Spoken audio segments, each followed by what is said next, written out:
Welcome back, focused learners. Today's explainer is an absolutely fascinating one. We're going to unpack 12 fundamental rules for life from the book Beyond Order. But, instead of just skimming through them, we're actually going to look really closely at the precise language used in these rules to map out exactly what is being asked of us. Our goal here is to extract the core meaning from these directives and structure a really clear framework. We've got a lot of interesting ground to cover today, so let's jump right in. Which brings us to a central question, right? How do we navigate life's complexities? I mean, it's the universal problem, isn't it? Life is inherently chaotic. It's filled with unpredictable challenges, shifting social dynamics, and, of course, our own internal struggles. The 12 rules we're examining today are offered as a direct response to that exact question. They're presented as a structured framework, a set of specific instructions designed to help you manage and bring some sort of order to life's inevitable chaos. They range from the deeply personal all the way to the broadly social, and to really understand them, we have to look at how they interact. Okay, let's dive into this. To make sure this isn't just a mundane listicle, we're going to explore these rules by grouping them into 6 distinct thematic pillars. First, the concept of beyond order. Second, truth, ideology, and society.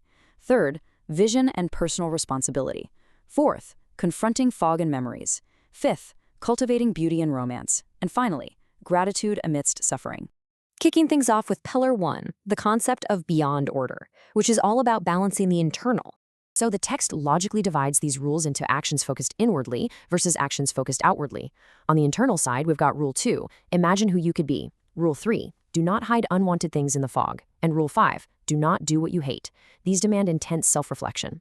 Then on the external side, Rule 1 focuses on society. Do not carelessly denigrate social institutions. Rule 8 focuses on your physical space. Make one room beautiful. And Rule 10 focuses on partnership. Maintain romance in relationship. It's like a giant puzzle. The text is clearly instructing us that order has to be established both inside the mind and outside in the physical and social world. Moving right along to Pillar 2, truth, ideology, and society. This one focuses on the individual and society. Here we have 2 specific rules that fall into this societal bucket. Rule 1, do not carelessly denigrate social institutions or creative achievement. And Rule 6, abandon ideology. These provide some pretty fascinating contrasting directives regarding established systems versus rigid belief structures. Because if you think about it, one asks for a level of respect while the other demands complete dismissal. Now, what's really interesting about this slide is the linguistic juxtaposition going on here. On one side, Rule 1 dictates guarding institutions and creative achievements. Notice the word carelessly there. It implies that criticism is absolutely allowed, maybe even necessary, but it must not be done without thought or respect for what has already been built. But then, look at Rule 6 on the other side. There's literally no qualifier. It's an explicit, absolute instruction to abandon ideology completely.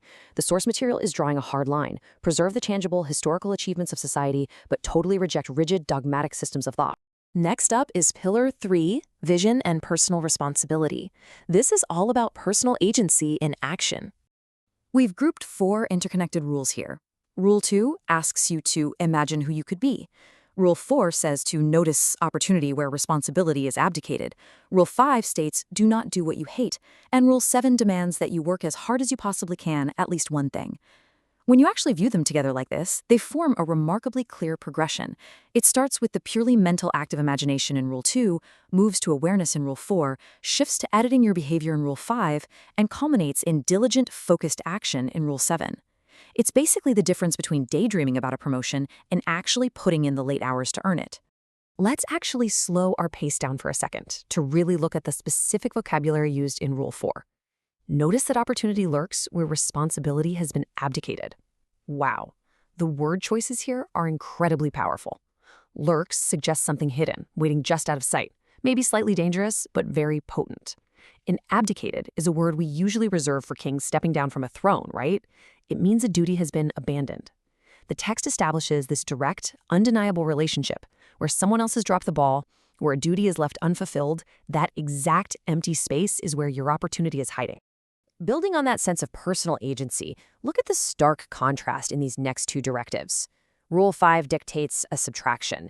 Do not do what you hate. It's all about removing negative actions from your life. But, as we know, nature abhors a vacuum. Which brings us to Rule 7. Work as hard as you possibly can at least one thing. This is an addition. It's an extreme dedication to a singular pursuit. The text is suggesting that clearing out the activities you despise creates the necessary bandwidth to apply maximum uncompromising effort to something singular and meaningful. All right, on to Pillar 4, confronting fog and memories. This is where we face the uncomfortable. Just listen to the rhythm and command of these 3 rules. Rule 3, do not hide unwanted things in the fog. Rule 9, if old memories still upset you, write them down carefully and completely. Rule 11, do not allow yourself to become resentful, deceitful, or arrogant. These are strict warnings. They all deal with preventing internal psychological decay, and they suggest that this decay is prevented only through the direct, unflinching confrontation of your past. We all have things we'd rather not think about, right? But this framework argues that avoidance is toxic. And this brilliantly illustrates the poetic nature of the source text. Do not hide unwanted things in the fog. It's such a highly evocative visual metaphor, this idea of the fog. It represents intentional blindness, denial, and avoiding difficult truths. By choosing to hide things in the fog, the text implies that those unwanted things don't just magically disappear. Nope, they remain there, unseen but present, just waiting to cause stumbling blocks later on. So, how do we actually clear that fog? Well, Rule 9 gives us a very explicit mechanical process. Step 1. Identify those upsetting old memories. Step 2. Write them down carefully. Step 3. Write them completely. I really want to emphasize the precise adverbs chosen by the author here, carefully and completely. It's not enough to just journal vaguely about your day. The text demands meticulous, thorough articulation of the past as the specific mechanism required to stop those memories from continually upsetting you. Which brings us to Pillar 5, cultivating beauty and romance, focusing on your surroundings and connection. Presenting these 2 rules together highlights something crucial about the author's phrasing. Rule 8, try to make one room in your home as beautiful as possible. Rule 10, plan and work diligently to maintain the romance in your relationship. Notice the active verbs here. Try to make, plan and work diligently.